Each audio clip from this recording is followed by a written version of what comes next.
Scene opens with a fast-paced montage. We see quick cuts of people laughing as they shop in a mall, tapping their credit cards on payment terminals and excitedly unboxing new purchases at home. The camera then focuses on Alex, sitting on his couch at night, illuminated by his phone screen. He's looking at an ad for a sleek, expensive watch. His expression is one of pure temptation. Title card appears on a black screen. The Psychology of Money, Why We Spend More Than We Earn. Ever wondered why your bank account seems to shrink faster than you can fill it? You get your paycheck, you have a plan, but somehow, by the end of the month, you're left wondering where it all went. It's not just a matter of weak willpower. Deep-seated psychological forces are at play, turning your financial plans upside down. This is the story of the hidden battle inside your mind, a battle between your rational self and an impulsive spender you might not even know exists. Today, we're diving into the psychology of money to understand why we so often spend more than we earn. The real culprit often lies within our own minds, specifically within our emotional brain. Imagine a shopper late at night browsing her favorite online store. She sees a dress she loves, and without a second thought, her finger moves to the Buy Now button. The moment she clicks, she feels a rush of excitement, a wave of pure pleasure. That feeling isn't just in her head, it's a real chemical reaction. An animation shows a brain lighting up, and a dopamine symbol flashes in the pleasure center. This is the brain's reward system at work, giving us a hit of happiness for the purchase, reinforcing the behavior for the next time. It's a powerful primal instinct. Then consider the stressed individual. We see them staring at a pile of bills, their face etched with worry. In that moment of anxiety, they don't turn to a spreadsheet. They pick up their phone and start browsing an online store.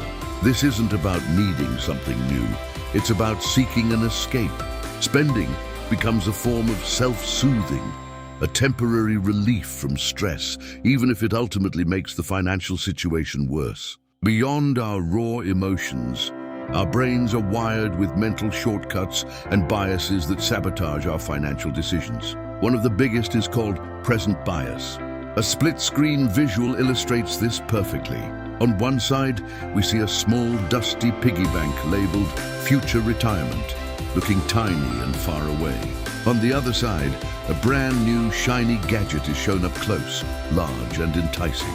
Our brains are hardwired to value immediate rewards far more than future ones, making it incredibly difficult to save for a distant goal when instant gratification is an option.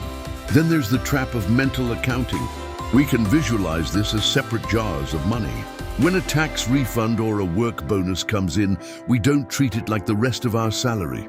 Instead of going into a general income jar, this extra money flows directly from a bonus jar into a fun spending jar, completely bypassing the responsible savings jar.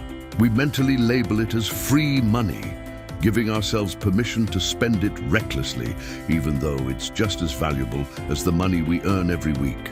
And if our internal wiring wasn't enough, we're constantly bombarded by external pressures designed to make us spend. We see Alex again, this time scrolling through his social media feed.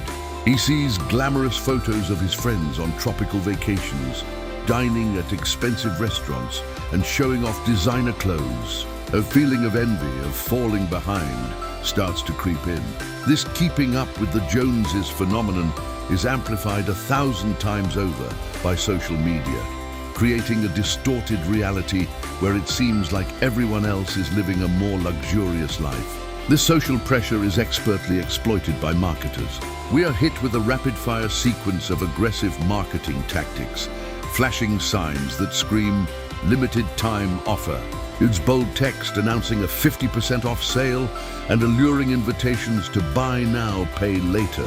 These messages create a false sense of urgency and scarcity, overriding our rational thought and pushing us to make impulsive purchases before the opportunity disappears. But here's the good news: you are not powerless. Recognizing these traps is the first and most crucial step toward taking back control of your financial life. We see our shopper from earlier, her cursor hovering over the Buy Now button. She hesitates, takes a deep breath, and deliberately closes her laptop. The impulse has been recognized and resisted. We cut back to Alex, who puts his phone down, turns off the screen, and decides to go for a walk, clearing his head from the social media pressure. The final scene is calm and empowering. A person sits at a clean desk with a simple notebook, calmly writing down a budget. There's a look of focus and control on their face. By understanding the why behind your spending, you can begin to build conscious habits that align with your true goals. It's not about restriction, it's about freedom. The freedom to build the life you actually want, not the one you're being sold.